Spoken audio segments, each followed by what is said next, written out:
딸을 위해서 그렇게 얘기한다고 하지만 이거는 딸을 위한 그 차원이 아니라 재범할 수도 있고 그것을 이용해서 역이용해가지고 더 안 좋은 그런 리사이클 되는 거예요. 계속 반복이 되는 거예요. 이런 게.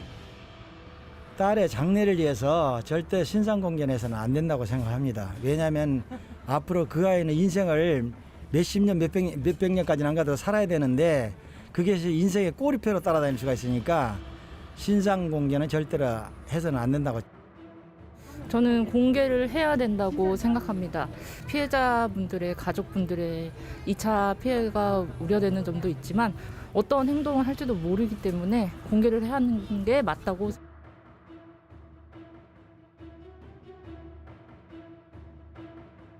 신족 성폭력의 가해자들이 대부분 친권자들이잖아요. 그러다 보니까 결국은 이제 원가정에 복귀하기에 이르는 일들이 계속되고 있단 말이죠. 그래서 그냥 수동적으로 신상 공개를 하느냐 마느냐 이 정도의 고민으로서 끝나면 되는 게 아니고 피해자가 포함된 가족들에게 재결합하는 걸 막아야 된다 이렇게 생각해요.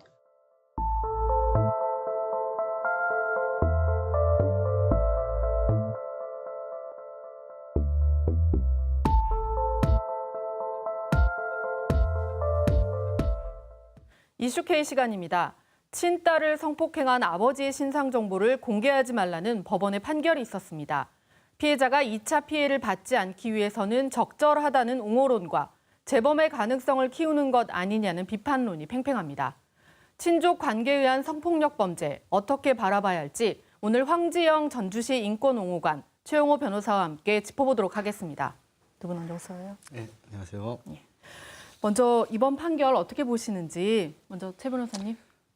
사실 신상 공개, 정보 공개에 대해서 이렇게 많이 이렇게 변호사로서 논란을 통해 접하진 않아요, 재판에서는. 근데 이번에 이제 꼼꼼히 좀 규정을 살펴보니까 등록 정보를 이제 대상 범죄에 대해서는 공개를 해야 되는데 이제 법문에 어떻게 써 있냐 보면은 신상 정보를 공개하여서는 아니 될 특별한 사정이 있다고 판단되는 경우라고 법문이 쓰여 있어요. 그러면은 이제 그 전에 판례가 있거든요. 그 특별한 경우를 어떻게 봐야 되느냐. 그래서 피고인의 연령, 직업, 재범 위험성, 범행 과정, 결과, 그다음에 등록 대상 성폭력 범죄로부터 피해자 보호 효과 이걸 종합적으로 고려해서 판단한다고 해요. 사실 이 범죄에 대해서 제가 판결문을 보지도 못했고 수사 기록도 보지 못해서 과연 이 피고인과 피해자가 어떤 관계인지는 잘 모르겠지만 이제 그런 점들을 좀 종합해서 고려해서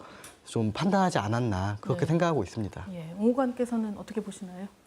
네, 그 공개 명령하고 고지 명령의 차이가 좀 있어요. 공개 명령은 인터넷에 이 성범죄자의 정보가 공개되어지는 거고요.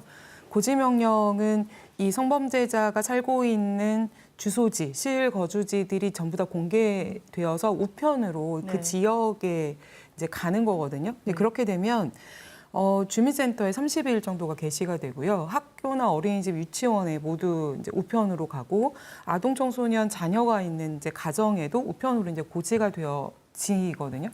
그렇게 보면 이제 가해자에 대한 어떤 처벌 그리고 재범의 예방과 방지의 측면이 있긴 하지만 실은 친족 성폭력의 경우에는 피해자가 너무나 드러나는 문제가 있기 때문에 실은 친족 성폭력에 있어서의 피해자 보호 체계가 완비되거나 제대로 다 갖춰지지 않은 우리 사회에서 친족 성폭력 가해자에 대한 신상 정보나 고지 명령을 그대로 다 하는 것은 저는 좀 적절하지 않다라고 하는 생각이 좀 듭니다.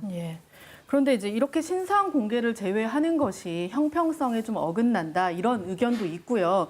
또 판례를 보면 피해자가 알려지지 않게 신상 공개를 할 수도 있다 이런 법원 판단도 있어요. 그런데 이 사건에서만 신상 공개를 좀 제외를 했는데 이 부분은 좀 어떻게 보세요? 네, 가해자 처벌에 있어서 형평성이 어긋난다는 거는 저도 충분히 이제 법적인 어떤 고민이나 이런 건 좀 필요할 거라고 생각이 들지만 실은 이제 저는 이제 피해자를 지원했던 경험을 가지고 있는 입장에서 피해자 보호 체계가 있는가? 그러니까 예를 들면 친족 성폭력 피해자가 주거지가 안정적인가? 그리고 이 친권자인 아버지하고 떨어져서 살 수 있는 공간이 있는가? 그리고 자립해서 살 수 있을 만큼의 경제적 지원을 받을 수 있는가라고 하는 부분들을 살펴보면 사실 그렇지 않거든요. 그러니까 다시 친권자인 아버지가 돌아오거나 혹은 그 거주지에 같이 머물러야 되는 경우들이 굉장히 많이 있는데, 그래서 피해자에 대한 보호 체계는 전혀 없는 상태로 가해자 처벌만 얘기할 때 실은 우리가 놓치는 건 피해자 보호라고 하는 측면이어서 피해자 보호가 되지 않는 사회는 실은 가해자 처벌만으로 성폭력을 예방할 수는 없다라고 하는 생각이 좀 듭니다. 네. 이전에, 그러니까 방금 전 질문에도 말씀을 드렸는데 신상 정보 공개 명령이 법원마다 제각각이에요. 네. 예, 이런 판결이 좀 달리 나오는 이유가 뭐로 보시나요? 그러니까 딱 통계와 수치가 나오진 않아서 저도 이제 어떻게 딱 얘기 드리기는 어렵지만 그냥 경험칙으로 생각을 해보면 재판부가 그 사건에 대해서 가지는 성인지 감수성, 그리고 친족 성폭력 피해에 대한 아까 변호사님 말씀하신 것처럼 종합적으로 여러 가지 부분들을 보았을 때 나오는 판단, 그래서 결국은 성인지 감수성의 차이이지 않을까라고 하는 생각이 드는데요. 이런 감수성의 차이가 예를 들면 가족의 문제라고 생각하면 그냥 가족이니까 다시 피해자, 가해자가 사는 게 어쩔 수 없잖아 라고 생각하게 되는 거죠. 그래서 심지어 예전에는 지적장애인에 대한 친족성폭력 피해가 있었음에도 불구하고 이 지적장애인 딸을 돌볼 가족이 없다는 이유로 재판부가 감형을 해서 다시 이 아버지를 보호자로 돌려보낸 판결이 있기도 했거든요.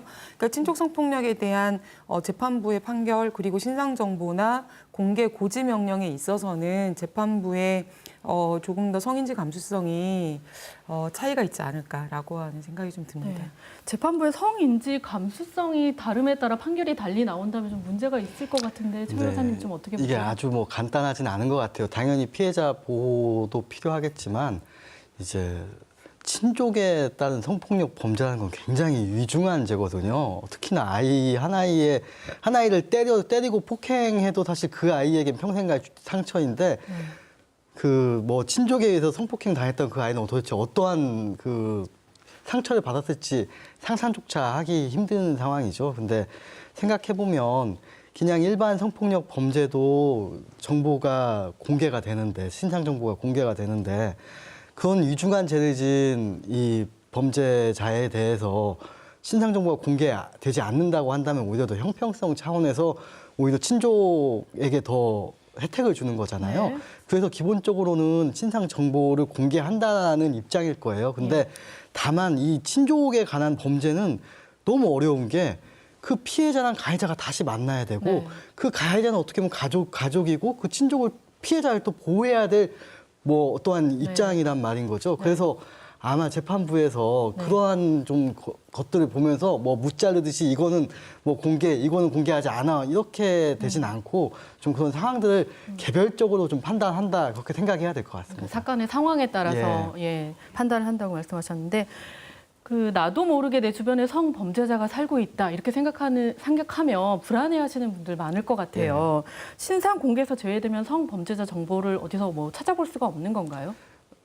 일단 이제 신상 공개제도 잠깐 설명을 드리면 이제 특정 성폭력 범죄에 대해서는 이제 등록을 하게 돼 있어요. 모두 다 이거는 판결과 상관없이 판결이 확정이 되면 무조건 등록을 해야 되고 이제 그 중에 일부러 이제 법원의 판결로서 신상 정보 공개를 하도록 하는 거죠. 그래서 등록이 있고 공개가 있어요. 근데 공개가 안 되면 당연히 찾아볼 수는 없는 거죠. 네. 오늘 말씀 여기까지 듣겠습니다. 고맙습니다.